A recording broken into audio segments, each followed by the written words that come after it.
Let me know when to start, inshallah. Hold on, if you want to settle. Huh? You want me to start? Yeah, that's right. As we always do when we begin a new surah, we recite the surah together. We are beginning the tafsir of Surah Al-Masad. So let us read it together, inshallah ta'ala. أعوذ بالله من الشيطان الرجيم بسم الله الرحمن الرحيم تبت يدا أبي لهب وتب ما أغنى عنه ماله وما كسب سيصلى نارا ذات لهب وامرأته حمالة الحطب في جيدها حبل من مسد بسم الله الرحمن الرحيم والصلاة والسلام على أشرف الأنبياء وتاج المرسلين سيدنا وحبيبنا محمد وعلى آله المتقين وصحابة المجاهدين ومن سار على نهج واقتفى أثرهم إلى يوم الدين اللهم علمنا ما ينفعنا وانفعنا بما علمتنا وزدنا علما وتقى اللهم ارزقنا إخلاص القول والعمل اللهم فقهنا في الدين وعلمنا التأويل يا رب العالمين. We begin the tafsir of Surah Al-Masad. Today is just an introduction, inshaAllah ta'ala. What does Al-Masad mean? I'm going to get into it, inshaAllah ta'ala. I'm going to get into the tafsir of the surah because the word Masad comes up in the surah itself. It's a bit of an explanation. But the surah is Surah Makkiyah. It was revealed before the hijrah of our Prophet ﷺ. This surah is in regards to the uncle of our Prophet ﷺ by the name of Abu Lahab. The Prophet ﷺ, he had 9 paternal uncles. Who were they? Hamza, Al-Harith, Abbas, Abu Lahab, Abu Lahab, Abu Talib, Al-Abbas, Hamza, Abu Talib, Al-Zubair, Al-Harith, Hajl, Al-Muqawwim, Dirar, Abu Lahab. What was Abu Lahab's real name? One of their lords, one of their idols. Abdul Uzza. Abdul Uzza. Abdul Uzza. And who was the 10th brother? Abdullah, who was the father of our Prophet ﷺ. From among these uncles of our Prophet ﷺ, 4 of them adrakul Islam. They witnessed prophethood. Who were they? Abu Talib, Hamza, Abbas, Al-Abbas, Abu Lahab. From among these 4, 2 of them accepted Islam. Who were they? Hamza, Al-Abbas. Who did not become Muslim from among these 4? Abu Talib and Abu Lahab. Abu Talib still supported our Prophet ﷺ to such a large extent until the very end of his life. Yet he did not become a Muslim. He did not become a Muslim. And this is one of the closest allies of our Prophet ﷺ. And this pained the Prophet, hurt the Prophet ﷺ to such a large extent. Right? It's like having a father that doesn't accept Islam. Right? At the end of his life, the Prophet ﷺ is reminding him, accept Islam. Accept Islam. He did not accept Islam. Wallahi, whatever pain that we have gone through in our lives, our Prophet has gone through it. One of the hardest pains ever is to go through life and knowing a parent, knowing a child never became a Muslim or is adamant about not becoming a Muslim. Our Prophet ﷺ had to endure the pain of his beloved uncle who was a father figure to him who never accepted Islam. The other uncle was Abu Lahab, and Abu Lahab was on the flip, right, all the way on the other side. He was an individual that was a hostile enemy of our Prophet ﷺ, a vile man after the nubuwah, after prophethood. Abu Lahab was also a very wealthy individual and had very high social status among the Quraysh. He was a custodian of the Kaaba. He was also an individual that was responsible for collecting the funds that were received by the Kaaba, collecting the donations given to the Kaaba. Some narrations also mention that he would pocket some, he was a little bit corrupt as well. He'd pocket some of it for himself as well. And so the surah is revealed directly regarding Abu Lahab, and I'm going to explain exactly what that context was when it was revealed. A point came when our Prophet ﷺ was ordered to propagate Islam to everyone now. Until this point in the seerah, our Prophet ﷺ was propagating Islam to those who were close to him, his close allies, his close friends, his close companions, some of the poor, some of the destitute, whose hearts were open to Islam. Now, the instruction comes from Allah Azza wa Jal, وَأَنذِرْ عَشِيرَتَكَ الْأَقْرَبِينَ. Warn your closest relatives. So the Prophet ﷺ, he climbs the mountain of As-Safa. We know the mountain that we walk in between when we go for Umrah, As-Safa and Marwa. As-Safa and Marwa. The Prophet ﷺ, he climbs As-Safa and he exclaims, Ya Sabaha, Ya Sabaha. And this is a statement that is made when there's a great calamity that is about to come, right? You're warning people. Ya Sabaha, the Prophet ﷺ comes, and the Prophet ﷺ says, until all the tribes, they come.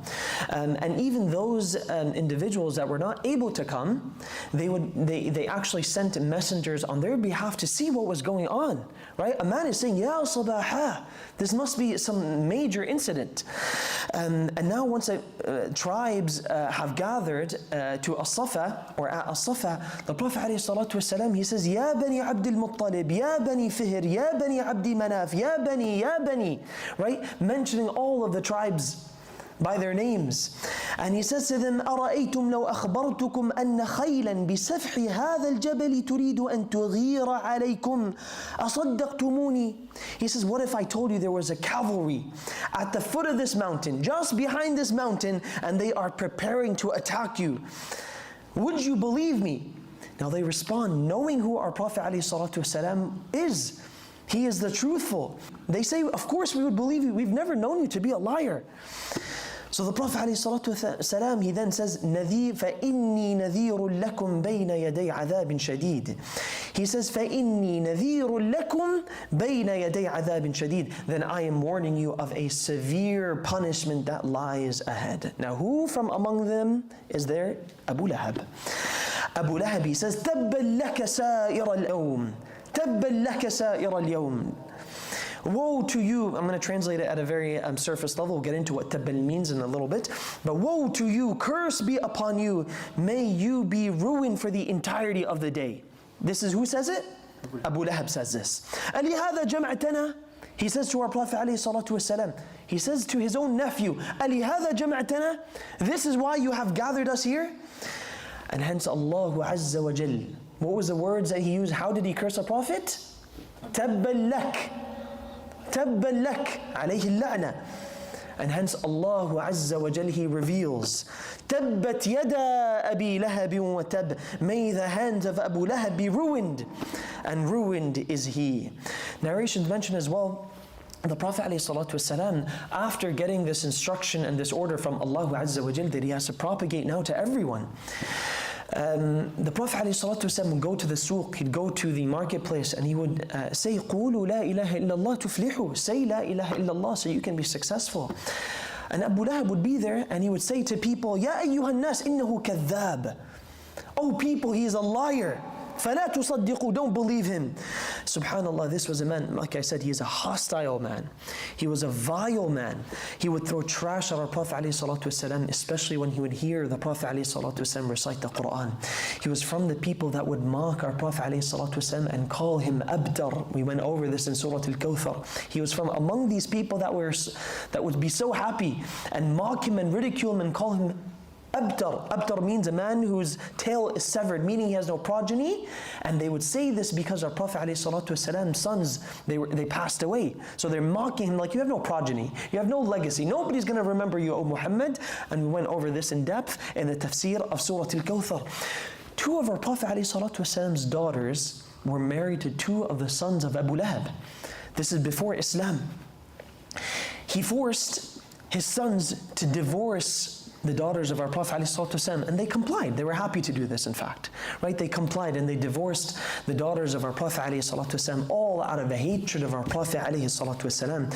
One of his sons actually spat at our Prophet ﷺ. SubhanAllah, very interestingly, this was a man that was very elated at the birth of our Prophet ﷺ.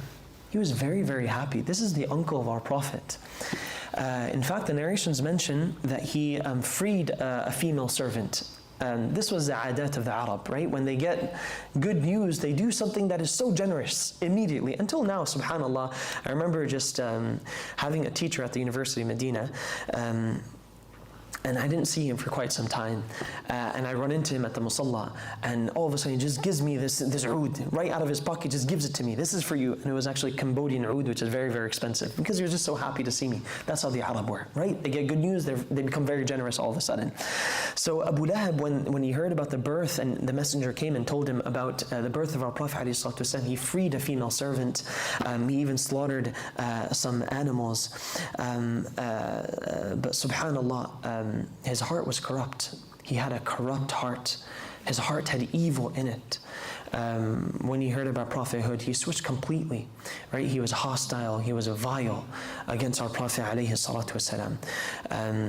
And subhanAllah, it's very interesting as well. One of the things that Abu Jahl would say, that if he was from, because Banu Makhzum, his tribe, Banu Makhzum, would compete with Banu Hashim, the tribe of our Prophet ﷺ. One of the reasons why he would not accept Islam is because, if they have a prophet, how can we compete with this? SubhanAllah, here's Abu Lahab. This is his nephew, his tribe, right? But still his heart was so corrupt and so evil. And subhanAllah, having knowledge of something, being close to a person, in terms of companionship, in terms of being your relative, wallahi does not give you success. Even having knowledge of Islam and deen and religion does not give you success. There can be a man who has no knowledge of Islam, but wallahi his level of tawakkul is beyond what the average person can understand. Wallahi, this person might have more tawakkul than the person that has studied tawakkul for the entirety of his life. Knowledge does not lift you unless your heart is also pure. And this man had a corrupt heart. Though it was his nephew who was a Muslim and the Prophet and had the haqq, and he knew he had the haqq, his heart was corrupt. The placement of the surah, I'm just going to talk about the tanasub, where the surah places in order of the surahs, in the tartib of the surah of the Quran. And the placement of the surah in the Quran is very, very precise. Look, Surah Al-Nasr is what you call a wa'd, and Surah Al-Masjid is what you call a wa'id. Surah Al-Nasr is a wa'd, it is a promise. It is a promise of victory, not only to the Prophet ﷺ, but by extension, every Muslim, for as long as they are sincere, they are righteous, and they believe in Allah Ta'ala, victory will come. Victory will come, and the help of Allah Azza wa Jalla is with them. This is the promise of Allah Ta'ala in Surah Al-Nasr. As for Surah Al-Masad, this is a wa'id. This is a threat to every kafir.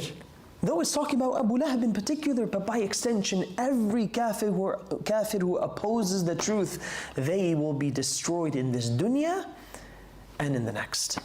They will be destroyed in this dunya and the akhirah as well. We ask Allah Ta'ala to allow us to benefit from the surah. We ask Allah Ta'ala to, truly this is a surah in which we have to look at the condition of our hearts. Right? This is why one of the dua that we make is, Ya Allah, save us and protect us from the evilness of our own selves. The evilness of our own selves can lead us astray, like it did with Abu Lahab. Knows the truth, knows exactly what's right. In fact, honor him to an extent, right? His heart was corrupt.